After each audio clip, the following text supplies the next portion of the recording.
Welcome to the Kensuke Heroes podcast special Alpine Bushfires series, where we share inspirational stories of everyday people from the Victorian Alpine region who went through the bushfires which occurred from late 2019 through to early 2020.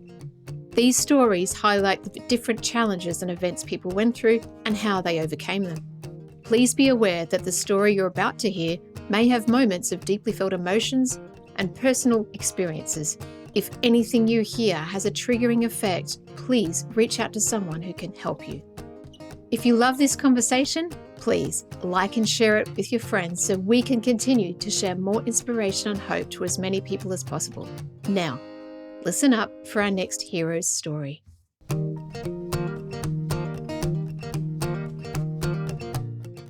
In this episode, we hear from Trav Ledger. Trav's fast-paced story keeps us on the edge of our seats as he describes the progress of the 2019-20 fires in a couple of locations from the point of view of an experienced CFA volunteer, from Wangaratta coming into the Alpine region to fight the catastrophic fires. One of many powerful moments he shares with us is that although he was inspired to join the CFA by the Black Saturday fires in 2009, he and his crew had not lost houses in the previous fires they had fought. The loss of many houses this time was devastating for them. Enjoy Evelyn Clark's conversation with Trav Ledger.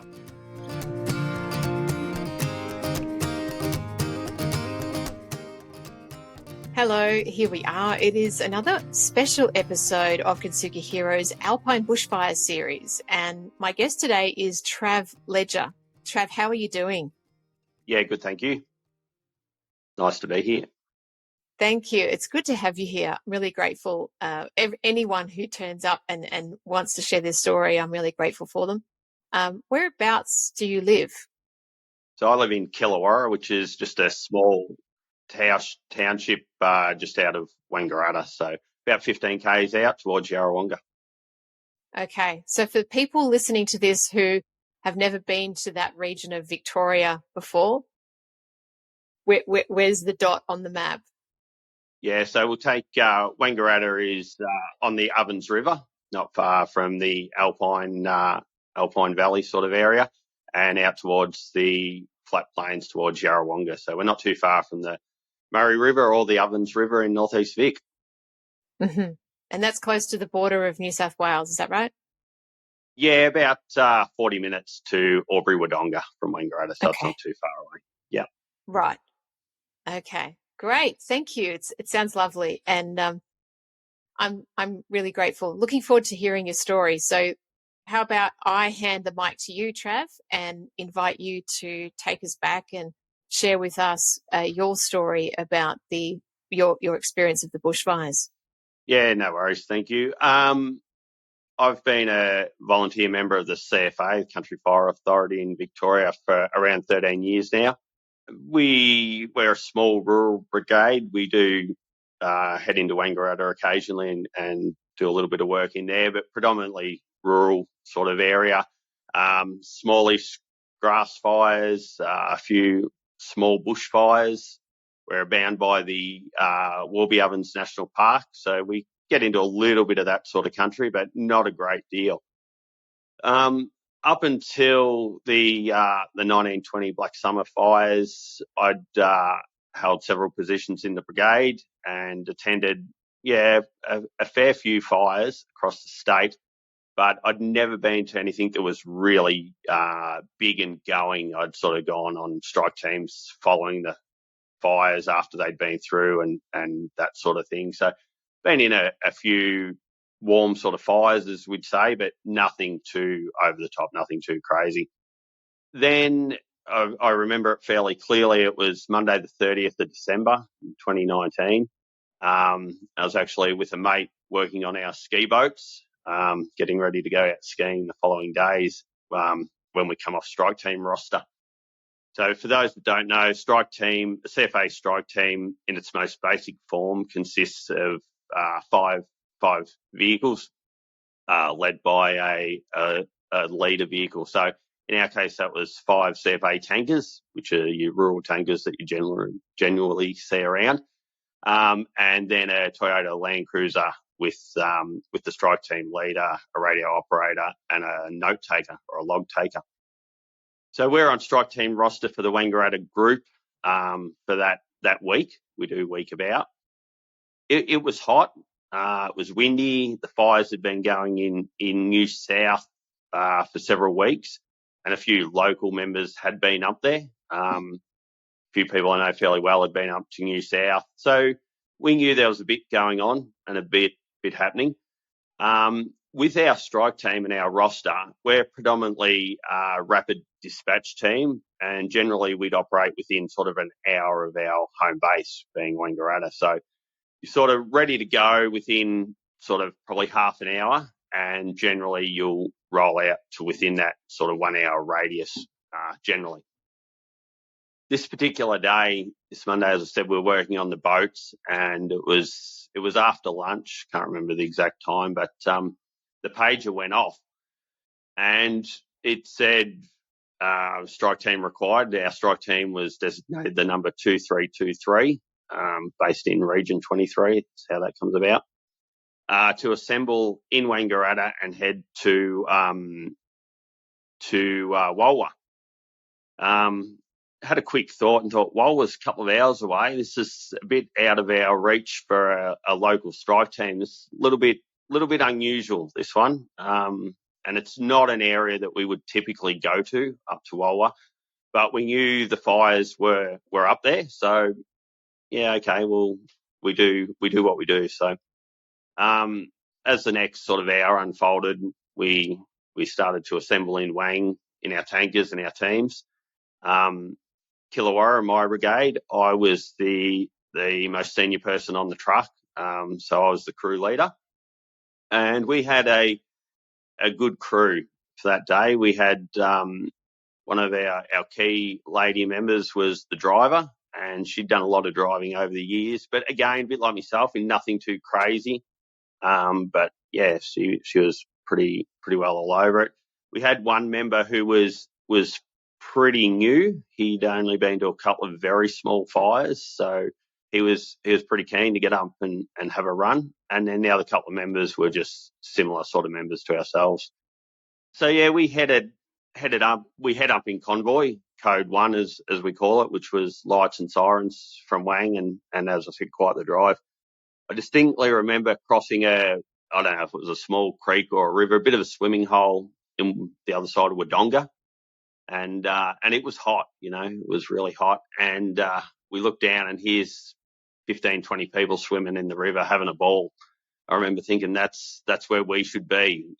That's a good place to be today, I'd reckon. So we continued up the road, and as we do, we talk about a lot of things when there's 4 or 5 of you in a tanker. We're in a crew cab tanker, so we're all in the front talking about it and heading up the road. As you draw closer, you start to talk about the event, and we could see as we got quite close, we could see a smoke column, and that column, we learn a fair bit about the column. It can tell you a lot from what you can see about what's happening on the ground. And this column was very tall, and it was a very distinct column as opposed to smoke here, there, and everywhere. That's not a good sign. That's really not a good sign. It's in the most basic terms, layman's terms, that column being so high, so straight, can collapse down and create really bad situations on the ground. So that's not ideal. I remember we're looking at the column, we're talking about the column, teaching some of our less experienced members about that. And another fleeting thought, and someone made comment, was there's a hell of a lot of vehicles heading the other way, and that's probably the way you should be heading instead of driving into it. But we're there to do a job. And whilst this conversation and these remarks were happening, I got a message from my wife to say that there was a report that there'd been a firefighter killed at the fire up this way. And as time went on and in the subsequent days, we found out that was Sam McPaul, just basically on the other side of the fire. But yes, similar thing to a column collapsing and cause some devastation over that side. So that's always tugs a bit deep when you hear that, and obviously it was very limited information. But then, of course, everyone at home starts to worry. There's 25, 30 of you heading off in this strike team. There's been a reported death on the fire ground, so just that sense of dread, I think, and worry comes over those left at home. And a lot of us have got young children and partners and whatnot. So fairly challenging thoughts come through your head whilst you're doing that, and a lot of thoughts, a lot of quick thoughts. But you're there to do a job, and you're one of many, and it's all about teamwork. So we continued on, again drawing closer to Walwa, and we then could start to see the actual fire, and it was coming down the hill, and nothing too crazy by any means. It was just sort of meandering, making its way down the hill fairly slow, which fire can tend to come downhill a lot slower than going uphill. And we had to go past the fire and head into Walwa, get our briefing, last chance to have a quick bite to eat or a drink, get everything ready, prepare your team. So that was to be fairly quick, and then head back out and knock this fire down. Whilst we're having a drink and getting our briefing, a couple of us talked about some tactics, and that seemed to be that this isn't too bad. It's not nothing crazy. It's sort of meandering down out of the hill. We'll wait for it to hit the flat between the hill and the road, and we'll knock it down. This is nothing too crazy for us. There's plenty of us, and the fire's just making its way. So we head back out there, and I remember along the sides of the road a table drain. So to get into this particular paddock, you needed to go through the actual gate. So we all head in there, and as we're heading in there, the fire's coming down out of the hills, just hitting the creek and the flatlands, and it's gotten a bit crazy really quick once we're in the paddock, and I think it very much got us all by surprise as to how quickly things changed. And we're in all the gear, we're in the big red trucks, we're pretty confident in ourselves. And I remember a couple of tankers spotted a hay shed and thought, well, we need to try and save a hay shed because it's full of hay, and these farmers, these people are going to need this hay. Like, hay is a very valuable asset when you've got something like this going on. So in this paddock, thought, well, we need to save the hay shed, and some other tankers can tackle the fire.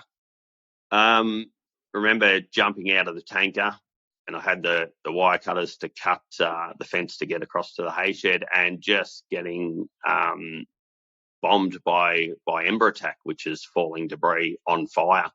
And that created spot fires everywhere all around us. So we certainly I made a hasty retreat back in the truck, as did some others that were out cutting fences and trying to get the tankers through to this hay shed. And it was we were all overcome by the fire very quickly around us, and the smoke, and things had certainly changed, and we knew then that things had changed big time. The fire was no longer that benign wandering down from the hill, but it was angry. It really was. And whether the column had collapsed, I don't know. You couldn't see it at this stage, but certainly there was a change in the atmosphere and a change in the events. We were all back in the tanker at this stage, driving around, and I remember our driver, she did an enormous job given what we were encountering, and she's like, I don't know what to do, but I'm just not going to stop. And I said, that's it, just don't stop. We need to keep this truck moving. If we stop, we're in a world of trouble. Keep the truck moving, and just let's find some burnt ground, which was hard to do given it was spot fires that hadn't yet all met up. And the spot fires might have been the size of a house sort of thing. Like they were decent sized fires. And going back to trying to get into the paddock, we knew there was the table drains, and there was only this particular gate to get out to cross the drain. So we were all in constant contact between our tankers and the strike team leader, and we made a hasty retreat. I don't mind saying we got out of there as quick as we could, and it was a bit of a challenge to find that gate, but we did through teamwork and communication to each other, and we managed to get out. So that was our first encounter, and we got it handed to us. It was a bit of a wake up call, a bit of a challenge, and it was not what we expected. And I don't think we went in complacent. We just went in with the knowledge we had and what we thought, but it came onto us fairly hard and fairly sternly. From there, we thought, wow, that was a big challenge. This is not to be messed with. And the fire had then passed us and gone up to the next hill, which is where we'd really hoped to stop it from getting to that next hill, because again, it gets into the bush and you can't go in there. It's not safe to go in there, and it's far too challenging to try and fight it. So then your next option is retreat to behind that hill and have another go. So that's what we did. The fire was very fast. And the hours are ticking on now. You got to remember, we left Wangaratta well after lunch and a couple of hours drive, and then this firefight. So all of a sudden, a call come in for our strike team to head to Kajua ASAP. So Kajua, the township, was under threat by this fire front and other fire fronts, and that there was very, very few resources in Kajua at the time. So we headed along the river road there to Kajua, and we were going fairly hard. And I remember it was interesting as far as the day in the paddock, or a couple of hours earlier, it was so dark. The smoke was so thick, and it was almost like dark. And then going along the river, we're now into the night, but the night's almost like daytime because there's so much fire front. So it's bright, you can see everything. So the contrast was unbelievable. Day becomes night and night becomes day. And some of our crews, and I know many others, got some unbelievable photos of some of this. So we headed into Kajua, and we had to. I didn't know Kajua. I don't think any of us really knew Kajua too well. We'd heard of it and know it's up that way, but had never really been in. Didn't know what the township consisted of, I guess. So as we're making our way into Kajua and we're in formation again, code 1, there's the fires coming across the paddock, and there's houses, a row of houses onto the road. And those houses were going to be in a world of trouble in a matter of minutes. The fire was travelling really quick. So I remember the strike team leader, who was a really experienced, long-serving member, just said to each tanker, grab a house and do what you can, stay safe, and do what needs to be done. We didn't know whether the houses had people in them, whether they'd left. We had no way of knowing. So, and the fire was that close that it had started to spot in the gardens around the house and whatnot. So I remember we pulled the tanker up into the driveway of a house, and we were between a detached garage, fully enclosed garage, but about 3 metres from the house. And we were really starting to come under ember attack, but we just jumped out of the tanker, and it was not too bad. And I remember jumping out. We went to the back of the tanker to grab some gear and start to put out these garden beds and whatnot. And again, we just got overwhelmed at that particular time, and said to the crew, just get back in the truck. We can't stay out here. We need to get back to the truck. We jumped back in the truck. I'm in the front passenger seat. The driver had remained in the tanker, and the rest of the crew were in the back. And I remember we jumped back in, and the younger firefighter that had only been to a couple of fires wasn't in the truck. And I thought at that time, we're in a little bit of trouble here.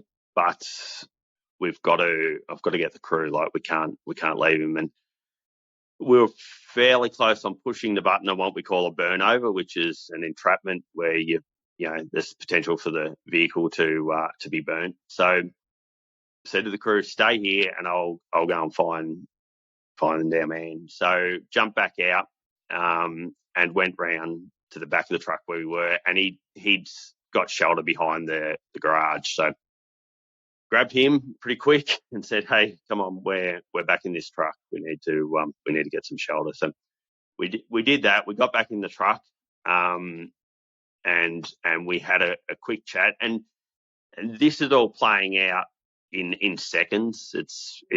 We train hard. It's fairly instinctively, and there's just, this is what we train for. This is what we need to do. Let's make this happen.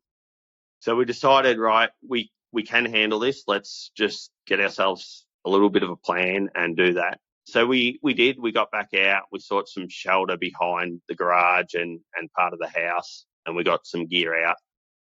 And whilst the crew was doing this and starting to black out around the house and try and protect the house, I ran into the house just to check if there was any occupants in there, as I knew the other crew leaders were doing at the other houses. There's a fair bit of radio chatter that the houses all seemed to be empty, which was good. So we knew that after just doing a quick check. That went on for a while, and the fires just kept impeding on the house. You'd get one garden bed out, another garden bed would go up, and mulch is hard work. Mulch, it just wants to keep burning no matter how much water you put on it. You go back 10 minutes later and it'll be burning again. And the garage was empty. And I remember there was a little wooden, almost like a little outhouse toilet at the end of the garage, facing the direction the fire front was coming. And this bloody toilet just kept catching fire, this little humpy, but we had to keep getting that out so as not to lose the garage. And it was just such hard work. Anyway, we got it all after, I don't know, what seemed like hours and hours, but may have been an hour and a half or so. We were fairly comfortable that property was done to the best we could. And there was the call, obviously, further up the road that more houses were going. So we got that one where we believed it was pretty right. And we headed up and did the same again. And the other 4 other tankers were doing the same. And we'd been communicating, and we'd have to go for water in the street and from the town supply and whatnot. So a lot of communication, a lot of teamwork. As the night went on, crews started to mix around a little bit and give each other a hand in the chop out. And I'd never, along with my crew, had never seen a house burn. So it's fairly confronting to witness that, and to witness multiple houses burn is another thing. Seen a few sheds over the years, but to watch what is someone's house is quite overwhelming, and the pain you have for that person, for those people.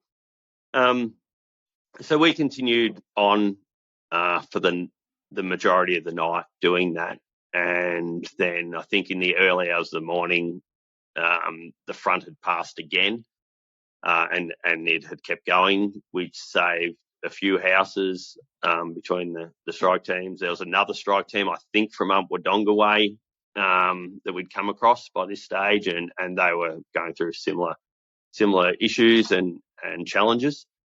As the sun rose and things had calmed down a little bit, I remember, and we've actually, someone got a photo of it, of our crew laying on the ground in front of the tanker, and we were out to it. We were just sound asleep, and it was probably only a 20-minute thing, but it ended up a great photo of, and just, we were just that exhausted on our feet that we laid down and slept how we were. We got up, and then we needed to get a bus back to Wangaratta, so we needed to meet up and with the other crews and back to a staging ground. As we're driving out through Kajiwa, that house that we'd fought so hard, that initial one was lost after we'd left. that was gut wrenching. That the feel for that family and our crew, my crew, to know just the effort and the challenges that we went through, and we did our best to save that. And in the end, and with hindsight and looking back, it just was one of those things that it wasn't meant to be. But it certainly ripped at you. It really did. That, and I guess the sense of that we'd failed, and we'd failed those people. The other terrible thing you see was the animals. A lot of animals are burnt, a lot survive, but with horrific injuries. And then there's countless that don't survive. So I remember the animals was particularly heart-wrenching to see that side of it. But we all went and had some brekkie and at the staging ground and made our way by bus back to Wangaratta. And we were pretty glad by now it's New Year's Eve on 2019, and I don't mind saying that it was probably the earliest New Year's Eve I've ever had. I know my wife and kids and whatnot went out and caught up with some friends, but we were tanked. We'd had enough. We were buggered on our feet. And there was the whole emotional thing of it as well in dealing with getting through it. What had we just been through? It was very surprising. So that was all good. We had a couple of days there. And then my story continues a little bit from here. A couple of days later was Saturday, the 4th of Jan, and I had a call on the 3rd that there was a strike team to go up to Corryong, so a couple of days later, and a strike team leader was needed. And I was a qualified strike team leader, but hadn't led a strike team. And I knew a few people that had been up to Corryong in those days in between the Cudgewar fire and there. And Corryong was pretty benign. There was not much happening. They'd been up there and as much having a presence in town for the community, and backup should anything go amiss. But it was pretty quiet. And I thought to myself, a couple of things. I don't think I want to go back on the fireground anytime soon, but then it's probably a chance to go back on the fireground in fairly basic conditions. It'll get me a strike team lead under my belt, so to speak. I knew that the driver of the strike team vehicle and the penciler were both very, very experienced CFA people. You would struggle to find people with more experience than the two of them. So I knew I had them with me, and yeah, it's pretty quiet. It's a chance to get back out there, and I probably needed to get back out there sooner rather than later. So that was all right. So we, again, head off from Wangaratta on a bus to Corryong, and we're up there fairly early in the morning, and it was a quiet day. It was like we'd heard that it would be, that was the expectation. That's what it had been for multiple shifts before. So we familiarised ourselves with the area, with the township. We went for a run out to Towong, which is only a few k's out the road. And I don't know if everyone's aware, but Towong's got a magnificent country race course. And parts of that race course and grandstand featured in the film Far Lap, and it's a really iconic country racing venue. And my family is heavily involved in horse racing, so I was well aware of Towong and its grandstand and what it means to the community. So we familiarised ourselves and the crews with Towong, and there's a bit of a housing development around there and whatnot. This was a different crew to the Cudgewar fire. There was a couple of people that crossed over, but by and large it was a different crew. So that was all right. We had a look around Towong and familiarised ourselves with the area, and then went back, and we were back at the staging area at Corryong and had a bite to eat, and things fairly quiet. And then the call comes in. The button was pushed, as they say, and that was Tawong's under threat. Corryong, it looks like it's going to be okay, but you need to get out to Tawong straight away. It's coming over, and it's coming over from the racecourse side. So we did. We headed out to Tawong pretty quickly. So I'm in the Land Cruiser, the FCV as we call it, the forward command vehicle, and we've got the 5 tankers behind us. So we dispatched a couple of tankers to the racecourse because we need to protect that grandstand. It's of public significance and it's iconic. And there was a farmhouse just adjacent to that as well, so that they could cover off both those. So we'd called in air support as well to assist with the farm and the grandstand. And I remember the aircraft, the bomber came over, and he did a reconnaissance flight, and he jumped on the radio and said, "I can't do drops. The weather conditions too dangerous."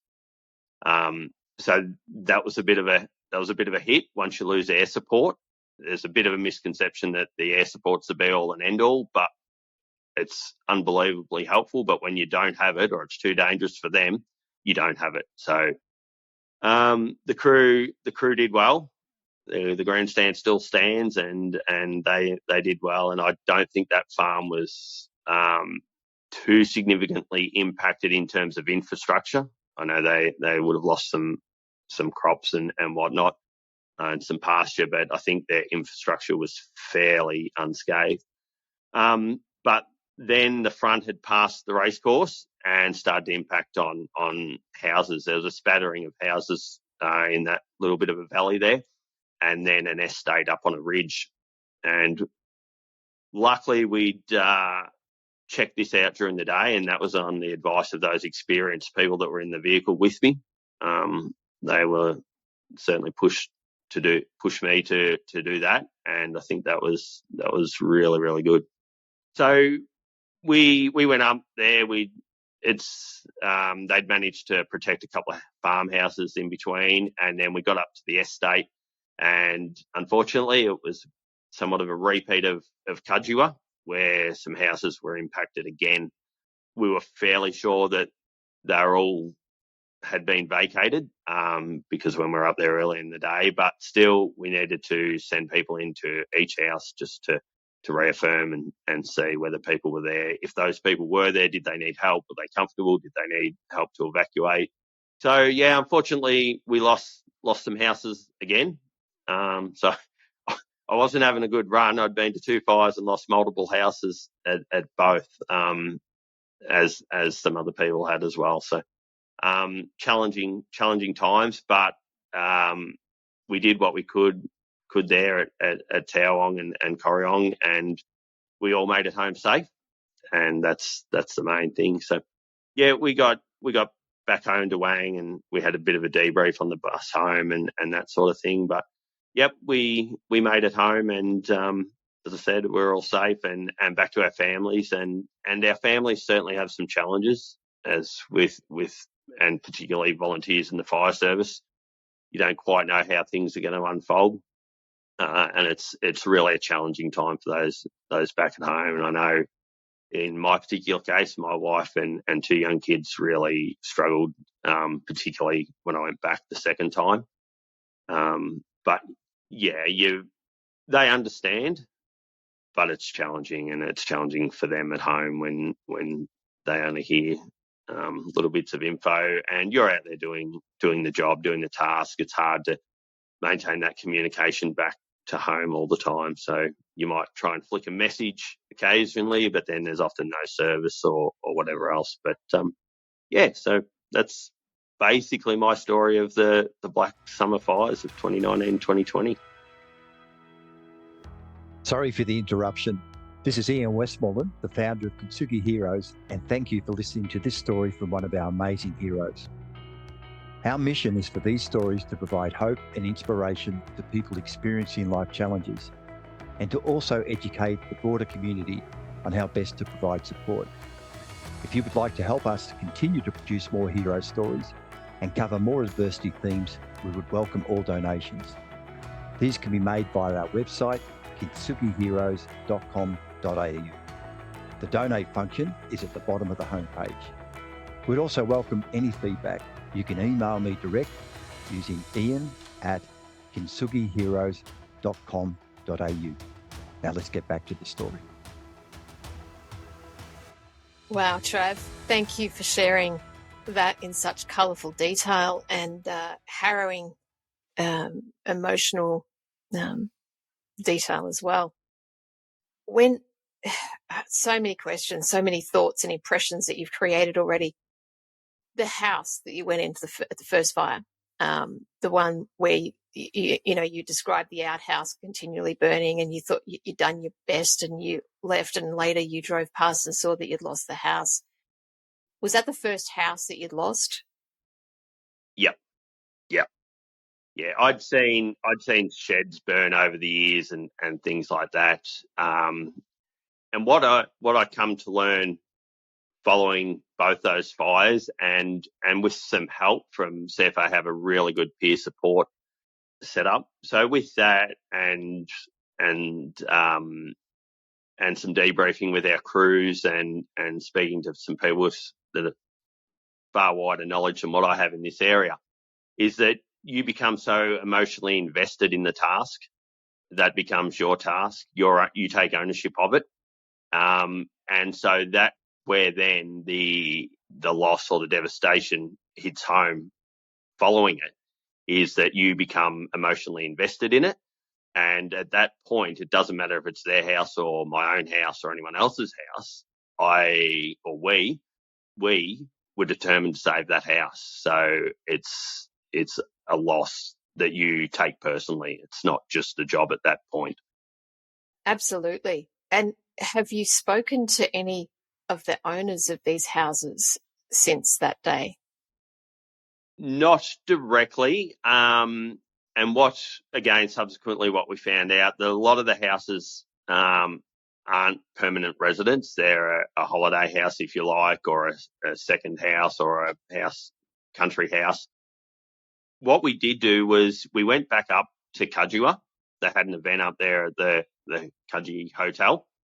And this was quite a long time after it. And we got a little minibus, CFA minibus, and the people from that strike team, I think the majority of them went back up on the bus, and we had a couple of beers and a feed at the pub and chatted to a few locals, and that was really good. So give us some insight into the locals, and they were certainly appreciative of, in this case, people from Wangaratta, gone up a couple of hours up the road to give them a hand and a chop out that night. So, so we spoke to some locals about it following that. So, yeah. That would have been really nice. Great to connect and share with them as humans rather than, the experience itself where you've come in and the place is deserted and you're there on a completely different mission. I just wonder, if the owner of that house had any idea how much care and investment you put into trying to save it, right? And if they ever are listening to this, I don't know if there's a way that they could find out that you actually spent all that time, an hour and a half, whatever it was, and that was the house that you tried to save, how that would make them feel, to know that, wow, they actually really did. Well, they were there at our house. They went through, they checked it, they worked really hard. Wow. You know what I mean? Imagine what that would give them. Yeah, that's it. And I guess that's, we do it because it's what we do. But their house wasn't just left to its own devices. I guess we did what we could at the time, and you look back now, and you can only do what you can do, and that's with the passage of time and having to see the devastation on a couple of occasions. Took a little while to get to that headspace, but with that, I'll say. So, I've talked to a number of people about their experiences in the fires, and all different people from different aspects, having a house that burnt down, having a farm that was devastated, being a volunteer, an advisor, and then yourself. right there in the thick of it, it really is a situation that, like you say, you don't have time to think about too much. You're acting on instinct. You've got a job to do, and it's a job of saving humanity. It's a humanitarian role, right? And I think for people like myself who, I don't live in a fire-prone area, I don't have that firsthand experience, but it really takes me into a space of, I guess, wonder and pride and gratitude that there are people like you who go in and fight on behalf of people you don't even know. That house that you tried to save, you got no idea who they are, and it doesn't matter in that moment. It's about, helping people to live and help, save what we have. It's really a precious and amazing thing. Yeah, I think that was probably one of the key things that got me to join CFA in itself. Back when I initially joined, we bought a bit of land, as I said, just out of Wangaratta, and a couple of driving factors. One, it was just after the Black Saturday fires, so that was obviously fresh in everyone's mind. But we bought this bit of property, and we've got some horses on it and whatnot. And I thought, if we expect people to help us if things go bad and on a bad day, then I should be prepared to help other people on their bad day. So I guess that was one of the things that initially prompted me to join CFA. But yeah, and our thoughts is that we do it, and we choose to do it for whatever reason and various reasons. But certainly the people that had the losses, whether it was their farm or their animals or their house, our thoughts are always with them above ourselves. They were the real victims in this, and the rest of us have faced a few challenges, but the challenges that those people have had is next level, and then the challenges of the family for firefighters that have been lost is just next level again. And I think everyone does it for their own reasons, and it is that sense to help others. So yeah, it's a bit like the grandstand at Towong. There's a couple of questions. Well, it's a grandstand. Why you're so worried about it? But it's part of the community, and it's got significance to that community, and it needed to be protected. So that's what happened. That's right. It's something that has that much meaning. It doesn't matter what shape or size or form it is, whether it's a house or a grandstand. It's part of our community. It's part of us. And yeah, I completely agree. It's important. I've got a couple of questions, Trav. You mentioned your family. How did they go during those 2 days, those two, maybe more than days, but the 2 fires that you fought? Were you in constant communication with them, or was there a period where they couldn't reach you or they didn't know what was going on? How did they cope with that? That first night at the Walra and Kudjua, we were in contact till fairly late in the afternoon. But once we got there and we got into the firefight, it was very difficult to be able to even just to message back to my wife.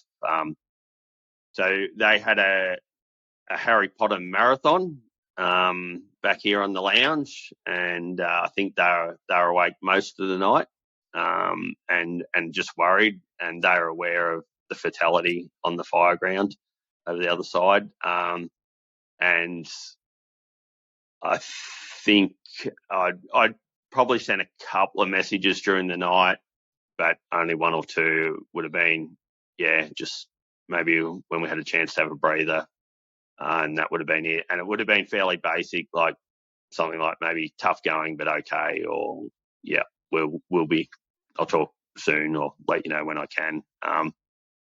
And then in the morning again, we would have been. You've just got so much going on. You've got the responsibility of your crew and crew safety and everyone else. You're in communications with the other appliances. So there's a lot going on at any one time, but you are conscious of those back at home, but it may just be a simple message from time to time when you can. The second time up at Corryong and Towong, probably a bit more communication that time, and that was because of how tough my wife and kids had done it the previous event. But yeah, same thing. When you're right in the throes of it, when the stuff's really going down, you need to just be focused on the task in front of you, and then when you can, you'll flick a message back home and do that. So yeah, that was it. But yeah, certainly some challenges there, but supportive. My wife's in the brigade, and she's a firefighter. She has no desire to go to events like that. But she's happy just to turn out to our local sort of jobs. But you never know what job's going to develop or involve what. But and the kids are resilient. They get over it. Dad's back home now. It's all good. So yeah. But apparently they enjoyed Harry Potter. So. Well, that's great. Yeah, remember that night we got to watch Harry Potter all night? Yeah. Yeah, That's so that cool. was it. Mum's so cool. So. She let us watch Harry Potter. Yeah. How did you go after the fires? Like emotionally, mentally, psychologically, was it tough? Yeah, there was a few stages with it. Initially, it was just physically wrecked, tired, buggered for days. The firefight was still going on. There were still strike teams going away, local strike teams heading up there, and strike teams from all over the state too, I might add. It wasn't just us. But I didn't go back, just for no particular reason. I'd had enough. And it took a little bit of time to get over just being physically worn out from those couple of events. And I probably just wanted to enjoy a little bit of home time, a bit of summer, and finally get back out in that boat and do a bit of water skiing.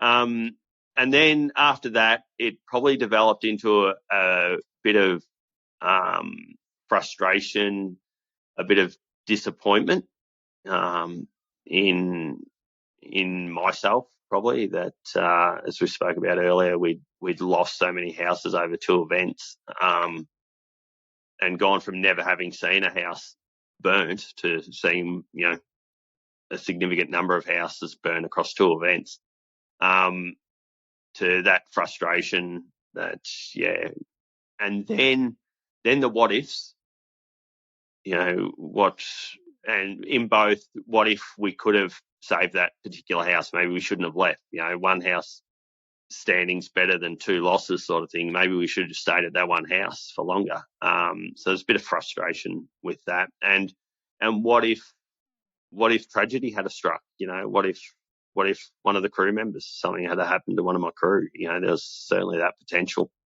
So there's plenty of what ifs come into it. And this probably went on for several weeks, in various degrees, but we would catch up.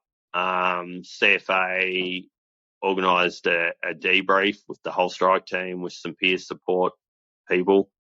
So that was good. They then followed up with people individually, and that can be ongoing if you want. I don't continue that, but I do know of a person that does. So that's, they're the emotions, and it took a while to process it, and that's where I started to learn about becoming so invested in the task, whatever that task is, and taking ownership of it. That's where I learned about that, and that's a natural part of it, and that you can work through it and let it go, and I have let it go. I've let it was what it was. Like, we're only a team and we can't do the impossible, and we gave it our best, and our best passed in some ways and failed in others, but it is what it is. I feel the loss for those people, but I know now that our crew did all they could, and they were so invested, like I said, that they wouldn't have tried any harder if it was their own home, really. I think that's the best takeaway. You guys did everything you could, and just it can never be a perfect outcome. You're dealing with Mother Nature. It's unpredictable, Yeah. and you did everything you could, not only to save your crew and keep them safe and yourself safe, but you did what you could to try and save the community and what was meaningful for them. That's all that I think you're called to do, and you did your best. So thank you for that. Well done. I just feel really warm knowing that there are people like you, Trav, who approach life in this way, and that there are people that are willing to sacrifice a lot to help serve and to help, save what's meaningful. And I'm sure you've been thanked a lot, since the fires, and I guess it's just my little moment of appreciation for you and all the people that do what they do. Yeah, it's a big job. How important has it been for you to be able to talk about your experience of the fires? Yeah, absolutely. And that goes to that starts for us even before the fire. I mentioned earlier that on the way to the fire, we start talking about things, and that's deliberate. And then we continue that. We check on each other whilst we're going through the fire. We make sure everyone's accountable and everyone's where they need to be. And then following it, absolutely, we start our debriefs. We started our debriefs in the bus on the way back to Wangaratta, and that can be formal, but it can also just be a chat. It can just be a, hey mate, what about what happened there? And talk about it. Sometimes it sounds a bit like telling old war stories, but I don't see it as that a lot of the time. I think it's just getting that out, letting people have their say, and it might be, well, geez, that was close, but hey, we got it, or we should have done this, or that got up on us pretty quick. But I think that it's just a way of letting it out, and chatting about it. And I think that's very important. And then right up to the formal, sit around the proper debrief around the room. And I think all those things have their place and have their place for different people. But I know I got a lot of value out of both aspects, and even the one-on-one chats with a peer support type person that followed, and even followed for months later. Certainly just help let go of some of that build up of emotion, I guess you'd call it. But yeah, no, I think it's important. I think it's important, and I think too many people don't talk about it. I think too many people probably think it needs to be overly formal, where it can just be, a couple of mates catching up, or a couple of crew members that, might not catch up outside of these sorts of things, but they can still have that chat about it. So I think it's very, very important. Yeah, I totally agree. Thank you for being open and willing to share your story. And I love hearing how the teams have such a close, open communication, throughout the event and also after the event, and the support that you've been given is fantastic.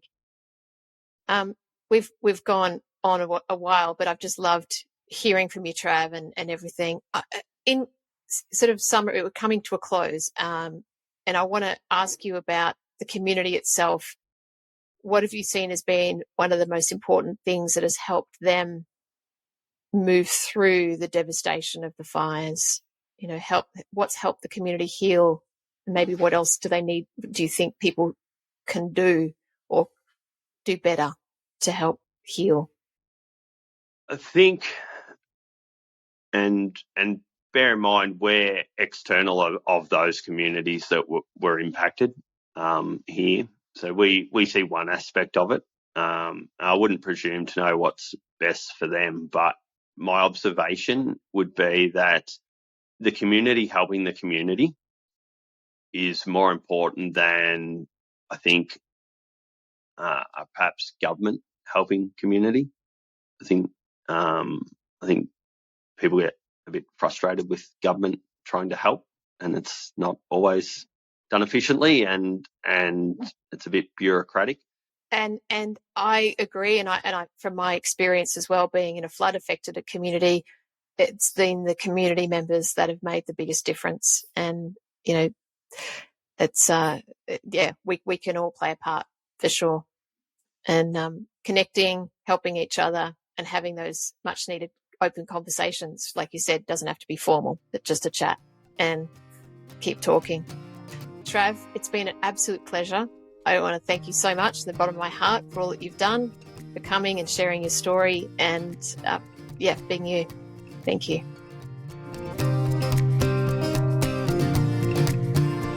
We hope you've enjoyed this episode of Kintsugi Heroes with the Alpine Bushfires special series. Please like and share the show to your friends so we can get this out to even more people. If you have a story you'd like to share with us, please reach out using the contact details below. And join us for our next hero story. Until then, keep being you, and remember that we are all heroes in our own unique way. Only when it's broken. Only when it's broken. When it hits you in the middle of the night and the truth burns so bright. Only when it's broken.